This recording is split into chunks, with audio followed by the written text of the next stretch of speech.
Bonjour à tous, soyez les bienvenus sur ce tutoriel. Aujourd'hui, on monte le sac à dos issu de ce coupon sur le thème des petites artistes. Il est bien probable que je vous propose dans l'avenir ce même sac, ce même modèle avec d'autres imprimés. Donc c'est le même tuto qui vous servira pour leur assemblage. Vous avez ici toutes les pièces nécessaires pour le sac à dos, sauf tout ce qui est doublure, accessoires, etc.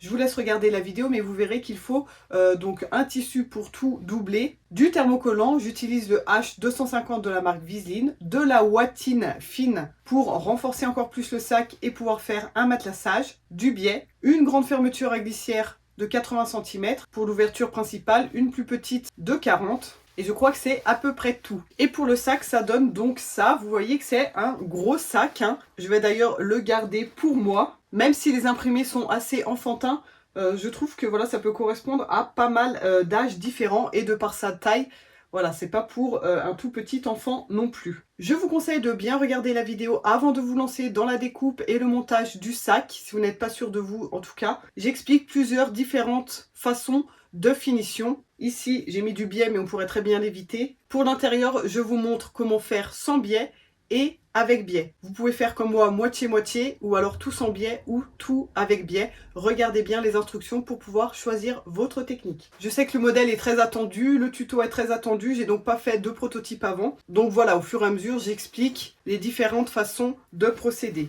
Ici au niveau des bretelles, c'est réglable. Et voici ce que ça donne porté donc sur le dos. Je vous avoue que moi-même, j'ai pas encore vu ce que ça donne sur le dos. En tout cas, j'espère que vous voyez bien et que ça vous permet d'avoir une idée de la taille. À savoir, je suis toute petite, hein, je fais même pas 1m60. Donc voilà, ça peut aider. Je mettrai les dimensions dans la légende aussi, dans la description en bas. Alors ce coupon est disponible sur le site unbrindiris.com. Je vous mets aussi le lien direct dans la description en dessous de la vidéo, là où j'écris la légende, etc. Le texte descriptif. Allez, je ne m'attarde pas plus sur la présentation et on passe tout de suite à la découpe et au montage. Alors voici la présentation de toutes les pièces qui constituent le sac à dos. On a donc là le devant et le dos qui sont similaires, sauf que sur le dos on a la position ici pour les bretelles et sur le devant la position ici pour la poche frontale qui se trouve ici. Ici, on a les deux bandes où on va mettre la fermeture à glissière entre les deux de 80 cm ici. Ça, c'est le fond du sac, donc qui vient ici, hein. Ici, on aura la fermeture à glissière avec les deux bandes crayon. Et le fond ici, c'est les carreaux. Ça, c'est la petite poche intérieure. Ça, c'est la poignée qui va se fixer ici en haut. Et les deux bretelles ici. Toutes les pièces que vous voyez ici, donc je les ai déjà coupées là. Et thermocollées avec du thermocollant H250. Voilà, donc ça, c'est à faire. Toutes vos pièces, vous pouvez déjà les thermocoller. Au niveau de la doublure, il n'y a que ces pièces ici, donc la poignée et les bretelles, qui ne sont pas à couper dans la doublure. Pour tout le reste ici, les poches, le bas, les deux pièces avec la fermeture à glissière et le dos et devant, il va falloir à chaque fois couper la même pièce dans la doublure. Donc là, on voit bien le dos, le devant, le fond du sac, la petite poche, la grande poche. Ensuite, on va venir positionner sur de la ouatine comme ça pour donner un côté bien moelleux et renforcer encore plus le tissu. On va pouvoir aussi matelasser pour avoir des jolies pièces. Je vous conseille de couper votre ouatine un peu plus grand que la pièce pour être sûr que ça bouge pas quand on coud, que ça forme pas des plis, etc. Donc voilà, on coupe ces pièces un peu plus grandes comme ceci ici. Donc si vous avez des chutes pour les plus petites pièces, n'hésitez pas. Et là, donc, je vais fixer avec des épingles pour pas que ça bouge et faire une piqûre de maintien au bord dans la partie blanche ici de la valeur de couture pour donc les deux pièces dos et devant principales ici, la poche extérieure, les deux bandes qui vont se retrouver de part et d'autre de la fermeture à glissière. Donc là, j'ai choisi de les garder ensemble pour que ça soit plus pratique, mais elles vont bien être coupées ensuite, hein, ces deux pièces différentes. Je vais couper ensuite ici sur les lignes, hein. Ici, pas besoin de le faire. Ici, je pense que c'est pas non plus vraiment nécessaire. Le bas du sac, on le fait aussi, on met la ouatine.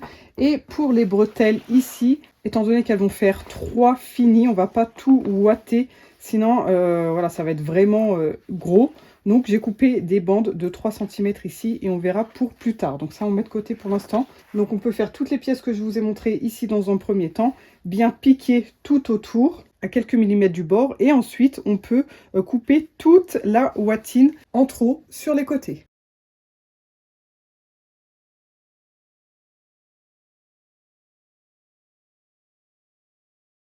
Alors voici toutes mes pièces du coup qui sont prêtes, qui sont bien renforcées. Maintenant, c'est optionnel, mais je vous conseille de le faire, c'est de donc matelasser vos différentes pièces. Ça apportera encore une meilleure tenue et ça apporte vraiment des jolies finitions. Ça fait un travail vraiment top. Ici, je vais utiliser la méthode du scotch de masquage que vous pouvez voir dans ce tuto. Je vous mets le lien ici en haut à droite. Et donc, je vais faire des coutures comme ça en diagonale d'un côté et dans l'autre pour créer des petits losanges sur ces deux pièces. Ici, je vais profiter du coup d'avoir les lignes. Ici, je vais piquer entre mes crayons à chaque fois. Donc, ça va faire des lignes comme ça horizontales. Et ici, je vais piquer sur les lignes rouges. Étant donné que ça va être assemblé ensemble ici, du coup, ça sera dans la continuité. Et pour la poche, ici, je vais juste piquer ici sur les traits pour refaire l'encadrement et puis pas passer du coup sur les visages des petites puces ici. Voilà, vraiment tout simple. Donc là, je m'attarde pas là-dessus, je vais pas filmer cette étape et je vous montre après le résultat final. Vous pouvez aussi utiliser un stylo friction comme ceci pour dessiner vos traits. Par exemple, si vous voulez un écart plus grand, par exemple, que le scotch de masquage comme ça, vous pouvez tracer aux frictions et à la règle patchwork comme ça vos lignes pour avoir quelque chose de régulier. Ensuite, un petit coup de fer à repasser et tout part. C'est vraiment magique et c'est une bonne technique pour faire son matelassage. À tout à l'heure. Et voici donc le résultat de toutes mes pièces matelassées. Ici, on voit bien que j'ai suivi les lignes qui délimitent ici chaque imprimé. Ici, j'ai mes petites lignes horizontales parce que c'est dans ce sens. Pareil pour les crayons ici. Et pour le dos et devant, finalement, j'ai pas fait avec le scotch de masquage parce que j'ai préféré faire des losanges plus larges. Et j'ai tracé en fait de façon parallèle sur les ustensiles de peinture ici pour avoir à chaque fois mes petites filles entières ici. Voilà, ça donne ça. Donc là, on voit encore mes traits faits avec le friction. On voit des traits noirs. Et ici, j'ai déjà passé le fer à repasser. Et du coup, ça donne ça. On voit plus rien. Voilà la différence entre les deux. Et voici l'imprimé du coup tel qu'il est sans matelassage. Et c'est vrai que ça ajoute quelque chose. On peut même choisir un fil de couleur qu'il y a là dedans. Utiliser du bleu, du vert, du rouge. Ça fera ressortir les dessins. Alors pour les pièces du sac à dos, on va commencer par préparer les bretelles. Comme ça, après on les laisse de côté. Elles sont prêtes pour l'assemblage. Donc le but c'est d'obtenir ça à partir de ça et pouvoir ensuite donc allonger la bretelle ou bien la rétrécir facilement. Du coup j'ai bien mis ma petite watine comme ça à l'intérieur parce que sur les sacs à dos on aime bien avoir quand même la bretelle un peu plus confortable. Donc avec de la ouate dedans ça rend plutôt bien, on dirait une vraie bretelle de sac à dos. La petite pièce ici, c'est moi qui l'ai ajouté, qui l'ai découpé donc dans mon tissu assorti, dans ma doublure. Il fait exactement la même largeur que la bretelle. La voici, donc la même largeur 12. Et là, en long, j'ai pris 10 cm. Après, elle est pliée en deux, c'est ce qu'on voit ici. Donc 5 finis. Je l'ai aussi thermocollé. Ici, au niveau du régulateur de boucle, il fait 3 cm. L'anneau en D aussi. Donc, on a besoin que notre bretelle ici fasse 3 cm finis. Étant donné qu'on a 12, en gros, on plie 4 fois. Donc, on va passer à la table à repasser. On va plier dans un premier temps notre bretelle comme ceci en deux. Donc, on repasse bien pour bien former le pli, pour que ça soit bien droit et bien bord à bord ici en haut. Ensuite, on va ouvrir, plier une première fois le bord ici et une deuxième fois l'autre bord ici en direction du premier pli qui a été formé par le fer, comme si on faisait un biais. Et ensuite, on aura ça et ça sera bien la même largeur qu'ici de 3 cm. Et c'est exactement la même chose pour ça. Je vous amène à la table à repasser.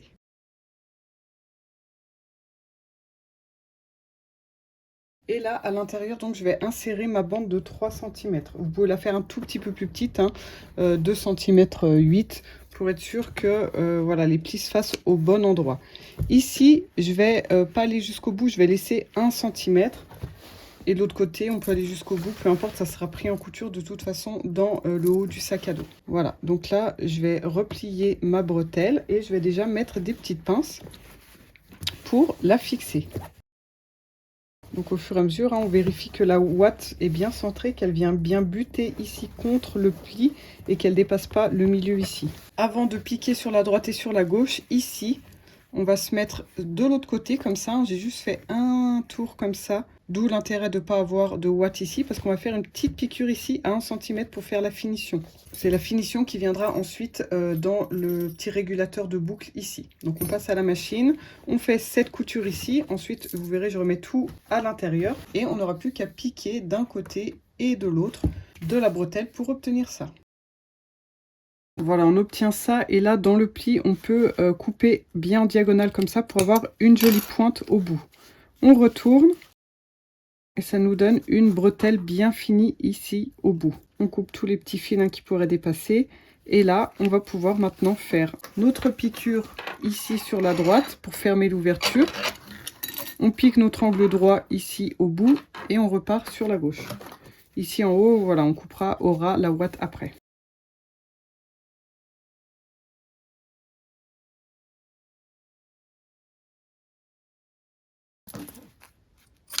Ici pour le petit bout qui sera accroché à l'anneau en D, on fait pareil, on plie en deux et ensuite on rabat les deux côtés vers le centre comme ça. Et là on pique à droite et à gauche. On le met dans le petit anneau, on le plie en deux et on peut déjà faire une piqûre de maintien ici. Maintenant on récupère sa bretelle ici avec le régulateur de boucle. Donc on passe à l'intérieur par dessous, on passe sur la barre ici, on redescend. On passe dans la boucle en D. Alors là, on va avoir besoin de mou, donc on sort un peu sa bretelle comme ça pour pouvoir re-rentrer au même endroit que tout à l'heure et ressortir au même endroit que tout à l'heure. Et là, il va falloir piquer ici. Donc on a besoin de pas mal de mou ici pour avoir la place, hein, voilà. Et là, on ne peut pas piquer trop près de la boucle, sinon le pied de biche ne va pas vouloir piquer parce qu'il va buter contre le métal ici. Voilà. Et donc là, l'idéal, c'est de repiquer sur la piqûre qu'on a fait précédemment au niveau de la finition, ici, la surpiqûre, bien aller-retour, et repiquer une deuxième piqûre de la largeur d'un pied de biche. Voilà, quand c'est fini, ça donne ça. Et on peut bien donc, là on allonge la bretelle, hein, et dans l'autre sens, on la raccourcit. Voilà.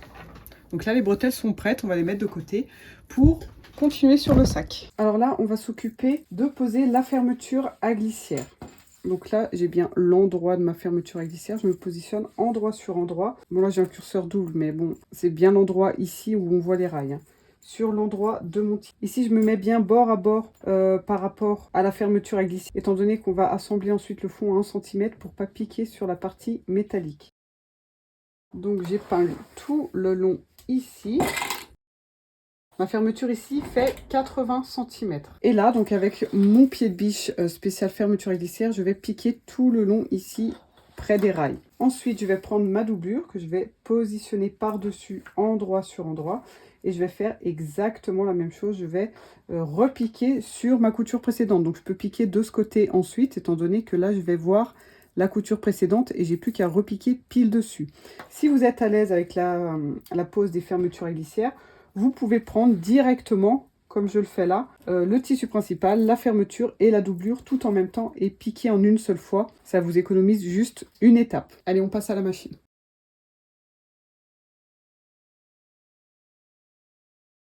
Voilà, comme je vous ai dit avant, j'ai bien épinglé endroit sur endroit, hein, et je vais piquer de ce côté du coup pour avoir la couture précédente visible. Alors lorsque vous levez le curseur, levez bien le pied de biche, mais l'aiguille reste enfoncée dans le tissu. Voilà, maintenant on peut mettre la doublure de l'autre côté ici, en dessous du tissu principal. Et là, il faut passer au fer à repasser et bien repasser pour que le tissu soit d'un côté et la doublure soit bien de l'autre.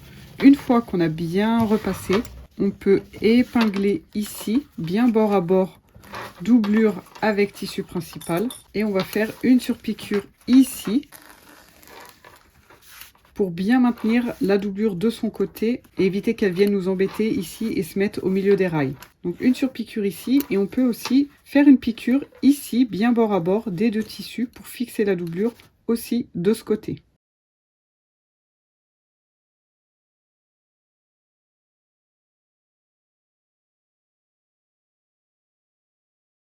Voilà donc ce que ça donne ici au niveau de la fermeture à glissière. Donc là on voit bien que chacun est de son côté, hein, le tissu principal et la doublure bien fixée avec la surpiqûre et fixée ici aussi.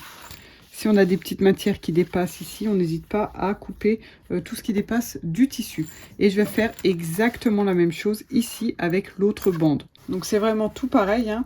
La chose très importante, c'est de bien s'aligner ici pour être pile en face ici, avoir la même longueur. Et surtout là, on a les crayons, donc il ne faudrait pas que ça soit tout décalé. Donc je fais cette étape, c'est exactement la même que la précédente. Et on se retrouve après. Alors voici ce que ça donne ici du coup, une fois que la fermeture à glissière est fixée entre les deux bandes.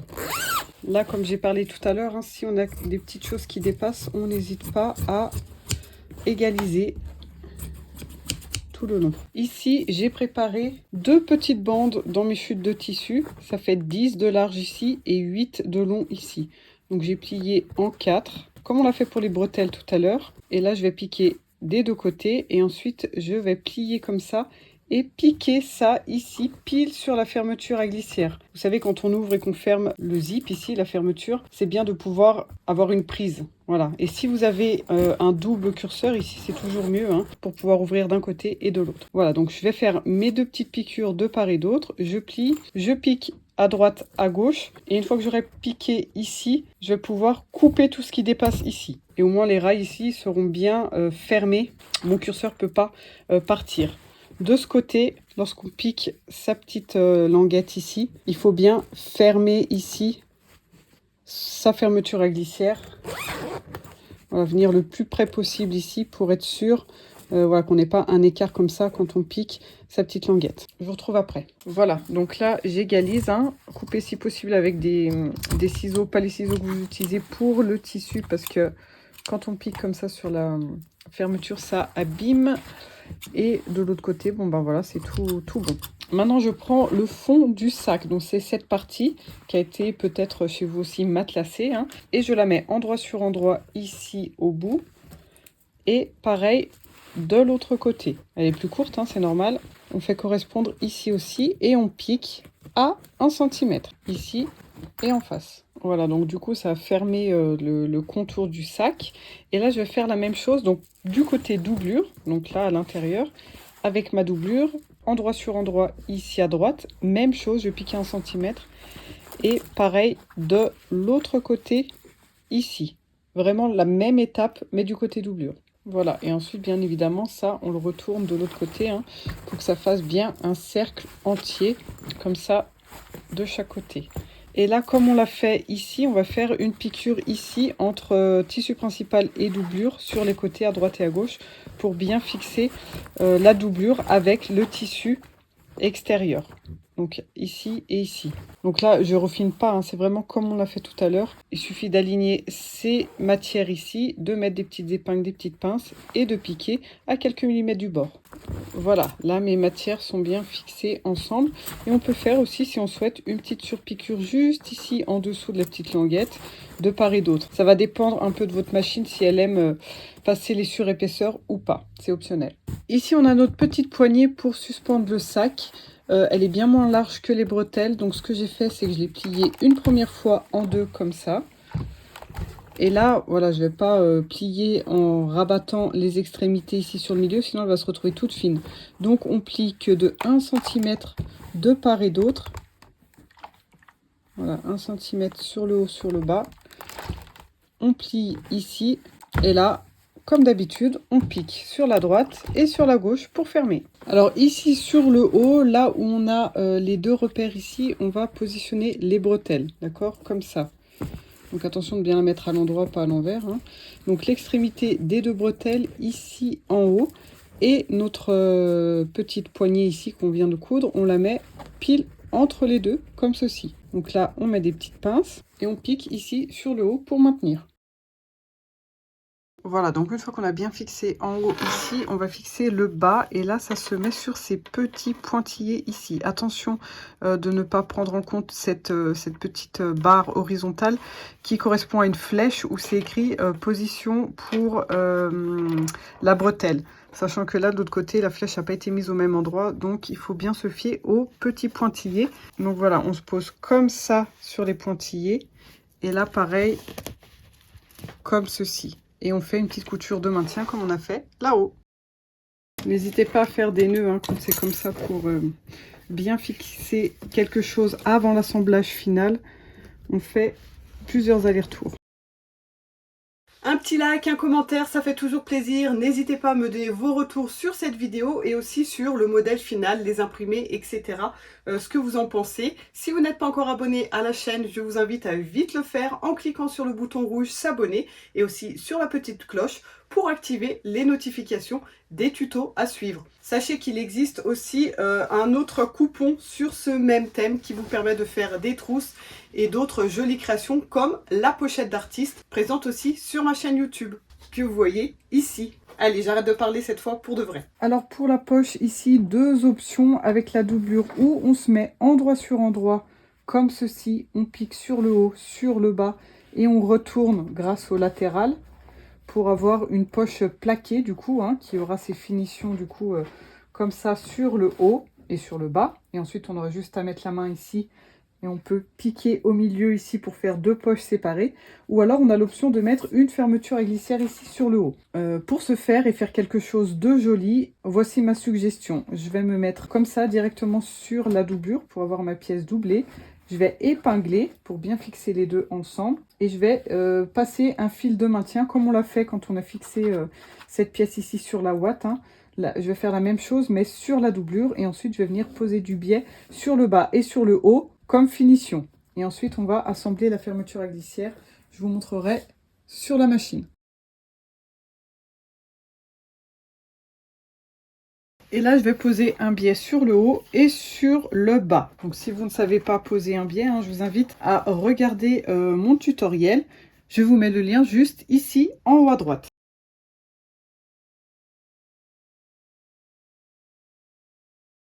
Voilà, j'ai bien fait les deux côtés de ma poche. J'ai changé le pied de biche pour un pied de biche à fermeture à glissière.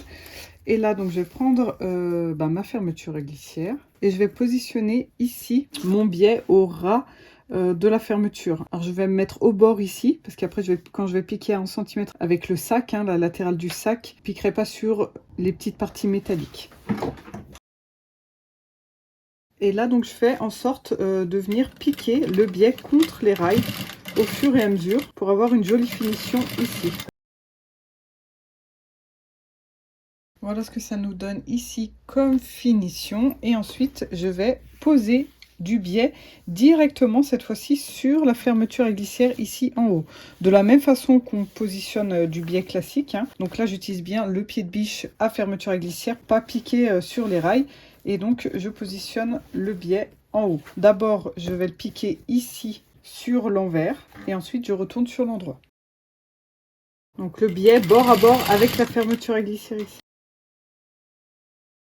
Je rabats et je replie.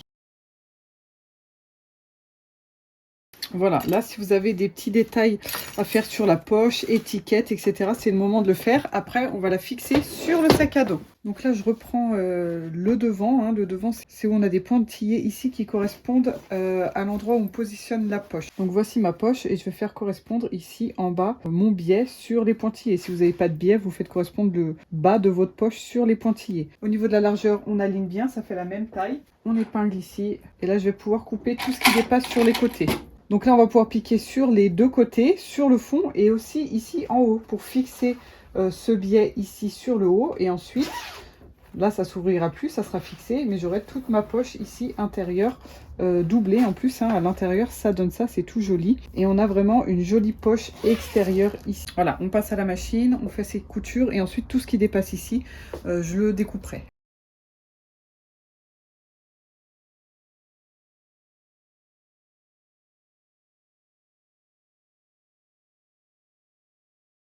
Voilà, le devant est fini. Et ça nous fait donc vraiment une grande poche frontale ici sur l'extérieur du sac. Ensuite, on a cette poche ici qui correspond à la poche intérieure. Donc là, vraiment pas de difficulté. On se met endroit sur endroit avec la doublure. Je pique tout autour en laissant une ouverture ici sur le bas de bien 5-6 cm. Donc je pique ici, ici, ici, ici, ici et je laisse ouvert là. Là, je vais passer au fer à repasser, bien aplatir de partout et surtout refermer la poche comme ça, juste avec le fer, hein, que ça soit bien net ici sur le bas. Une fois que c'est bien repassé, je peux faire une petite surpiqûre ici sur le haut, c'est optionnel, c'est juste pour faire une finition de poche classique, quoi.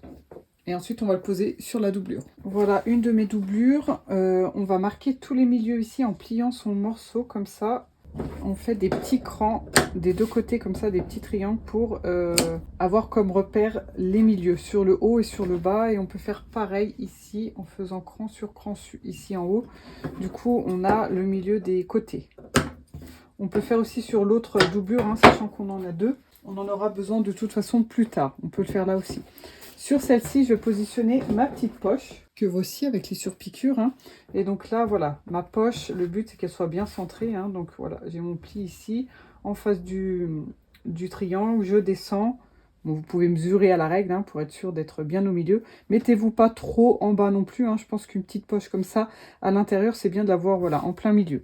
Donc là, j'épingle et je vais piquer sur la droite, en bas et sur la gauche pour fixer la poche. Et là, le fait de passer avec la machine, ça va aussi servir à fermer la petite ouverture ici. Rien de difficile. Voilà, donc ma poche est fixée ici. Maintenant, je vais repasser à mon devant ici. Et là, je vais aussi marquer les milieux, comme j'ai fait tout à l'heure. Donc, je plie ici. Alors, c'est quelque chose que j'aurais pu faire avant d'assembler la poche, tout ça. Hein. Hop. Ici et ici. Et la même chose dans l'autre sens. Ça va nous donner des repères ensuite pour pouvoir assembler la doublure. Alors là, je suis pile au niveau de la fermeture à glissière, donc ça sera ça mon repère, la fermeture. Voilà, donc on fait ça hein, sur toutes ces pièces, comme je vous l'ai dit tout à l'heure sur l'autre doublure ici. Ici, c'est facile, hein, c'est ici. Par contre, on peut le faire sur le bas et dans ce sens. Alors on va pouvoir maintenant assembler le dos ici avec la fermeture à glissière. Ici même chose, je vais faire des crans pour le haut et le bas. Donc je me mets couture ici sur couture ici, hein, au niveau de la délimitation entre les bandes à fermeture et le fond. Et bien des deux côtés, ici je vais faire un petit cran. Et sur le bas. Quand je me mets cran sur cran ici, j'obtiens les côtés. Voilà, on est prêt pour l'assemblage. Donc là, je vais me mettre endroit sur endroit. Je cherche mon cran ici au niveau des bandes de fermeture à glissière. Donc on a bien le petit triangle ici. Je me positionne ici pile au milieu. Je vais faire la même chose ici avec le milieu et je fixe ici. Pareil avec les côtés ici. Et une fois que j'ai ces 4 repères ici, je vais pouvoir répartir le tissu ici au niveau de l'arrondi. Une fois que j'ai fixé tout autour, je vais pouvoir passer à la machine et piquer à 1 cm. Donc là, j'ai fait un quart hein, et on doit obtenir ça tout autour ici en répartissant bien son tissu. Si à certains endroits, vous avez du mal à faire correspondre votre ligne droite ici sur l'arrondi, vous pouvez cranter un petit peu, hein. Comme ici par exemple où j'ai du mal. On peut cranter comme ça. Alors attention de ne pas trop cranter, hein, mais cranter un peu pour que cette ligne droite hein, ici puisse s'adapter plus facilement, étant donné qu'on va pouvoir écarter un peu la bande et l'adapter à l'arrondi. Hein. Ça permet de tourner.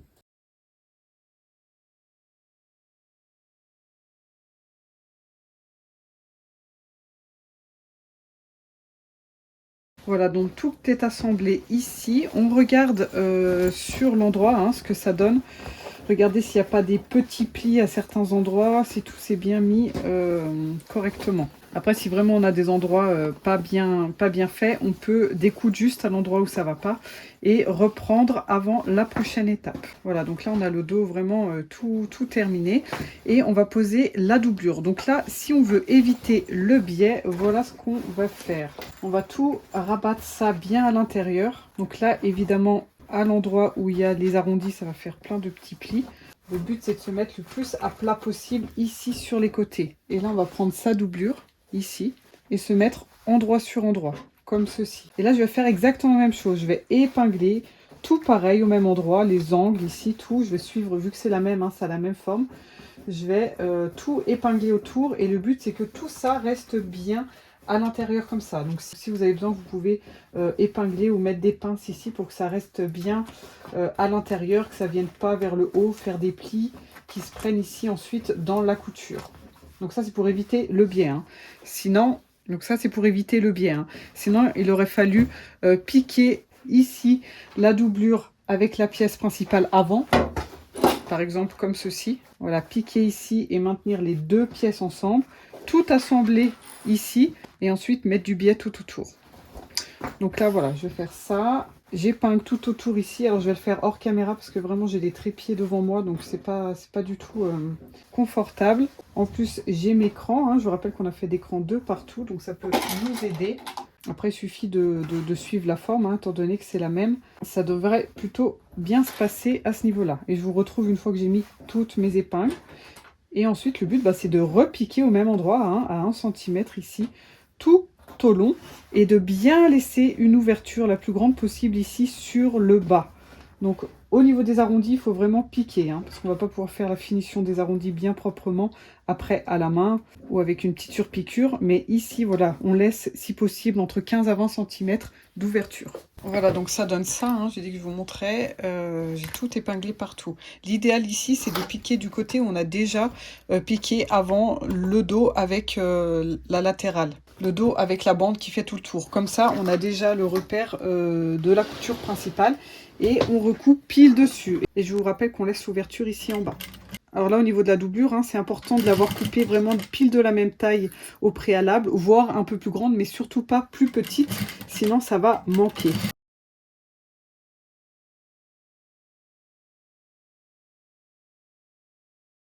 Voilà, et pour terminer le dos, je vous invite à faire une petite couture invisible, une couture à la main ici, au niveau du fond, pour refermer l'ouverture. Je vous déconseille de le faire à la machine, de peur à ce que vous preniez ici en fait le tissu extérieur en même temps et que ça vous fasse voilà, une couture ici. Ça va être vraiment vilain parce que ça va se voir du coup ici sur l'extérieur. Je vous mets le lien d'un tutoriel pour faire une couture invisible juste ici en haut à droite. Alors là, pour assembler maintenant le devant, on a deux options. Ou on fait exactement la même chose que ce qu'on vient de faire. C'est-à-dire que je positionne ma pièce ici, je fais correspondre avec l'écran, hein, comme on a fait tout à l'heure. Je répartis des pinces ici dans les arrondis. Je pique tout autour. Et ensuite, je me mets sur la doublure ici. Donc on imagine qu'on a une couture ici tout autour. Hein, tout ça, c'est assemblé. Et là, on peut positionner la doublure comme ça, endroit sur endroit avec l'autre doublure. Et faire en sorte de bien mettre tout ça à l'intérieur. Comme tout à l'heure, on a dû mettre la bande bien à l'intérieur. Là, on a non seulement la bande qui fait tout le tour, mais on a aussi tout le dos extérieur et intérieur. Donc, ça fait vraiment, vraiment beaucoup de matière. Si vous faites cette technique-là, vous n'aurez pas du tout à poser de biais. Par contre, attention, il va falloir laisser une très grande ouverture pour tout retourner parce qu'il y a vraiment, vraiment beaucoup d'épaisseur. Pourquoi pas sur le côté ici? Il y a peut-être plus de longueur du coup qu'au fond. Mais voilà, il faut bien laisser au moins 25, si possible 30 cm pour tout retourner. Vous avez plutôt intérêt à couper vos doublures ici un peu plus grandes pour être sûr que ça ne manque pas. Parce que là, quand vous allez vous mettre bord à bord, vous allez voir que ça va vite tirer. Si vous avez le tissu comme moi, la doublure comme ça, vous risquez même de la déchirer parce qu'il est quand même relativement fin. Donc peut-être thermocoller votre doublure avant pour être sûr de ne pas avoir de mauvaise surprise. Et coupez-la donc un peu plus grand pour faire tout le tour, quitte à découper tout ce qui dépasse ensuite. Donc là, c'est la technique pour éviter complètement le biais. Voilà, ça c'est une des techniques et vous allez obtenir un sac tout doublé comme ici sans avoir besoin de mettre de biais. Maintenant, si vous voulez mettre du biais, je vous montre l'autre technique hein, qui est donc de mettre votre pièce comme ça. Et comme on a fait tout à l'heure pour fixer cette pièce sur la ouate, on va mettre des épingles et on va faire une couture de maintien tout autour pour que cette pièce soit déjà toute doublée. Voilà, donc là tout est doublé. J'égalise un peu la doublure si elle dépasse à certains endroits. Et ensuite, je vais pouvoir positionner donc ma pièce ici comme on l'a fait tout à l'heure, sauf que là, elle est déjà doublée. Cette couture qu'on va faire maintenant, alors comme tout à l'heure, hein, je ne vais pas me répéter, on fait correspondre les crans, on répartit dans les arrondis, on pique à 1 cm et ensuite, cette couture qui est visible, on va la cacher avec du biais. Donc je ne vais pas tout refilmer, hein, c'est comme tout à l'heure, à la différence qu'on a notre pièce déjà doublée. Alors, petite chose importante que j'ai peut-être pas précisé, il faut bien laisser ici ouvert avant de coudre hein, pour pouvoir retourner. Donc là, tout est assemblé. Avant de poser le biais, je vais quand même me mettre sur l'endroit pour voir si tout s'est bien passé ici. Pareil, hein, pour vérifier qu'on n'a pas des petits plis qui sont formés. Ici, je pourrais piquer un peu plus près parce que du coup, il y a le blanc de la valeur de couture. Voilà, on regarde tout autour. Et si tout se passe bien, on va pouvoir se remettre sur l'envers et poser le biais. Donc pour le biais, notamment en ligne courbe, hein, je vous mets un tuto juste ici en haut à droite où je vous explique en détail comment poser le biais dans les arrondis. Voilà, donc là je vais juste reprendre un peu ma couture pour cacher ça et puis c'est tout, je pose le biais et ça sera tout terminé.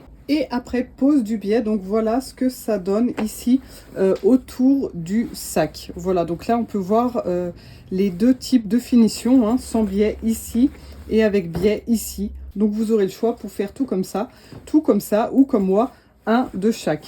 En tout cas, si vous faites un de chaque, je conseille de mettre le dos tout doublé comme ça et le devant avec le biais. Parce que c'est vrai que quand on ouvre un sac, ce qu'on voit en premier lieu, hein, c'est plutôt le dos ici, plutôt que le devant ici. Donc autant avoir une finition vraiment parfaite ici, à l'endroit le plus visible. Après, je rappelle quand même que de tout doubler comme ça, sans biais, ça reste assez délicat de faire les deux côtés, compte tenu de toutes les épaisseurs que vous allez avoir à l'intérieur. Mais les deux techniques se valent et au final, le résultat est tout de même similaire hein, entre le devant ici qui a du biais et l'autre ici qui n'en a pas sur l'extérieur. C'est vraiment identique. Voilà, j'espère que vous avez apprécié ce tutoriel et qu'il vous permettra de réaliser vous aussi votre joli sac. À bientôt avec un nouveau tuto.